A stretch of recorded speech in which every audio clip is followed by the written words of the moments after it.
Serialization of the Zany Time Travels of Warble McGorkle, Chapter 48 of 61. Warble dreams of a dystopian future. Warble is soon dreaming. The visions that come to him during his midday siesta are not pleasant ones, though. He dreams about returning home to the year 2024 in Oconomowoc, Wisconsin.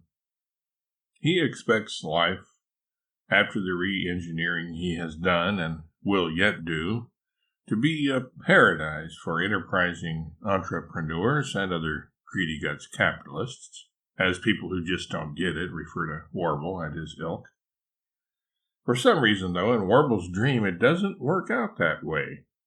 Transported in his mind forward, or back, depending on how you look at it, to the time and place from whence they started out, something has gone seriously awry. The McGorkles are poor. Truth be told unvarnishedly, they are downright destitute.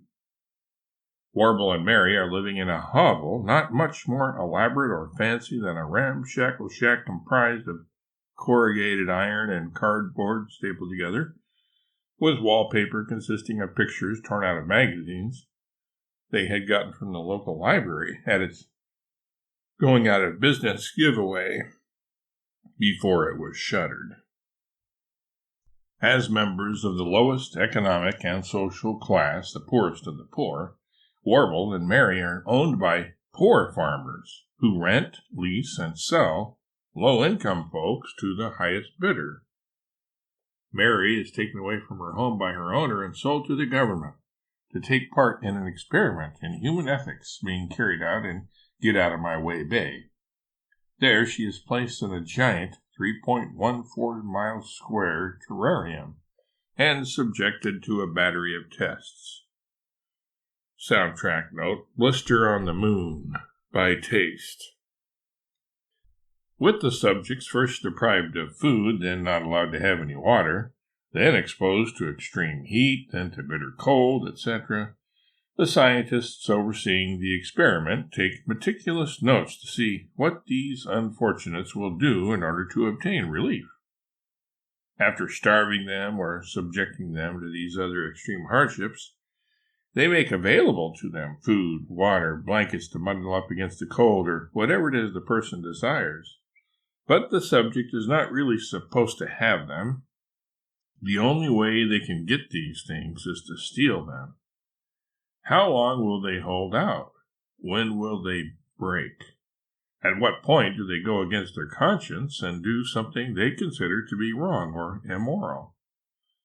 For example, how long will Mary, who is being tested with a combination of extreme heat and fluid deprivation, last until she, in her parched condition, attempts to steal a bottle of water? Warble is safe from such experiments because, for some reason, in his dream only, of course, he has been deemed null and void in the ethics and morals department. He actually scored 0 on his MQ, morality quotient, test, and somehow inexplicably received a negative reading on the EQ, ethics quotient, test. Thus, he is not experiment fodder and has never been used for such. Mary, though, is a different matter altogether. In a move of opportunistic efficiency and marketing brilliance, the government has directly taken over control of this research into human behavior. The experiments actually pay for themselves. The government taxes the people, particularly the poor, since they are the ones who take part in the experiments, and thus are the ones who benefit by them. Actually, the research not only pays for itself, but the powers that be have made them into a blockbuster money-making venture. The government is able to turn a profit on these experiments in 3 ways. First, they turn these into reality shows and broadcast them to the entire world on a pay-per-view basis. Second, the government sponsors gambling operations where people bet on who will give in to which temptation and win.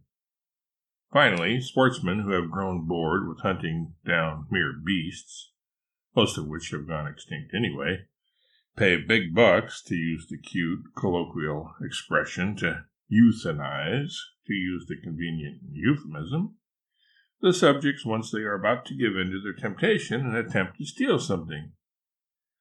For any of these sportsmen still saddled with the vestigial appendage of a conscience, they can salve or assuage their feelings of guilt by paying a sin tax, which goes to beautify the state-sponsored religious temples and produce yet more of the ubiquitous, educational, and uplifting government propaganda.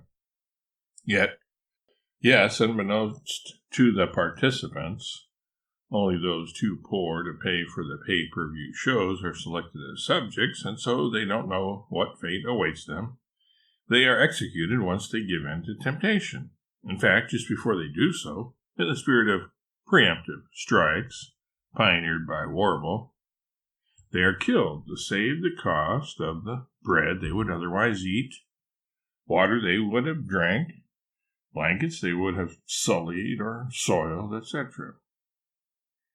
In Warble's dream, he is watching the drama unfold on the TV screen at the local government satellite office. Spouses who are exempt from participation in the test as subjects are allowed to watch the experiments free as a kindness to them. It's hot enough to peel the hide off a Gila monster, and Mary is just about as dehydrated as a raisin in the South Yemen sun. As she staggers up to the vending machine in the center of the giant terrarium, Warble is watching her on the TV screen with bated breath. The vending machine, gleaming in the sun and beckoning Mary closer with its inviting metallic blue hue, bears a sign reading, "Notice. These bottles of cool, clear, refreshing water, which you can have by simply opening the door and grabbing one, are property of the government of these here untied states of Pleonexia. You are on the honor system. Nobody is here to monitor your actions. But you are not allowed under any circumstances to buy, borrow, steal, or purchase on credit any of this nice, cool, clear, refreshing, revivifying, rejuvenating, wonderfully tasty, and thirst-quenching water. If you do so, you will be branded a thief for all eternity. Not by us, because nobody's watching you, but by your own conscience, which will never give you a moment's rest. Have a nice day, if you survive it without water, that is, which is extremely unlikely. Signed, your benefactors, the government of these here untied states of Pleonexia." Soundtrack note: Cool Water by the Sons of the Pioneers. The scientists conducting the experiments assert that the claims that the subjects aren't being observed is a necessary fabrication to preserve the integrity and accuracy of the tests. Warble's eyes are glued to the screen. He sees Mary hesitate. He also sees 4 snipers, euthanizing sportsmen, to use the preferred terminology, raise their rifles and center her in their sights. Warble sees each sniper in a separate window in each corner of his television screen. Warble is frantic. He doesn't know what he can do to save Mary. He can't bear to watch the scene, but he is mesmerized by it all the same. He begins to sweat and hyperventilate. Back in the real world, outside of Warble's dream, that is, his wife and employees notice that Warble's formerly peaceful slumber has apparently morphed into a nightmare. Warble is whining pitifully, sounding something like a police siren stuck on its high note. In other words, it's a monotonic rather than an undulating sort of whine, pretty much what an alto bagpipe's drone note would sound like, and flailing his arms and legs in every direction. Nobody dares get near him, unless they be kicked black and blue and clawed to ribbons.